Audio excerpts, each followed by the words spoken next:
Good afternoon. I'm Shep Siegel, CTO of Atomic Rules. Today I want to talk to you about our new product, Arkville. Arkville is a conduit between an FPGA and a general purpose processor that allows packets to move from the FPGA in hardware to the general purpose processor in software, or the other way around. It utilizes standard interfaces, such as AXI interfaces in the FPGA fabric, as well as the DPDK API and ABI on the host processor.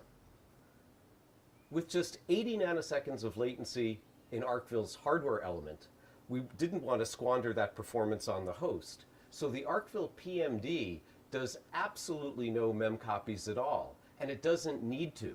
The whole reason Arkville has value to the DPDK community is because the DPDK-aware data mover in hardware lands packet data precisely in the huge page pinned membuffs in the host, so no mem copies or memory movement of any kind is necessary. This is true whether it's a small packet that resides within a single mbuff or a jumbo packet that's chained together with multiple mbuffs at a time.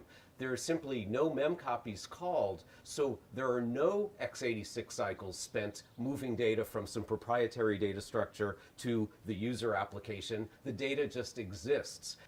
Arkville achieves its high throughput in the FPGA RTL core by carefully crafting the TLP packets that need to move across media to get to the general purpose processor.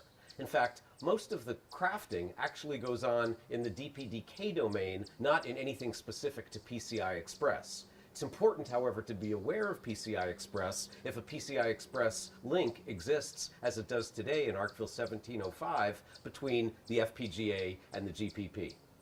Overall, the design intent of Arkville was to achieve a balance that achieved simultaneously high throughput and low latency. Not necessarily the highest throughput, not necessarily the lowest latency, but one that delivers simultaneously on high throughput and low latency capabilities.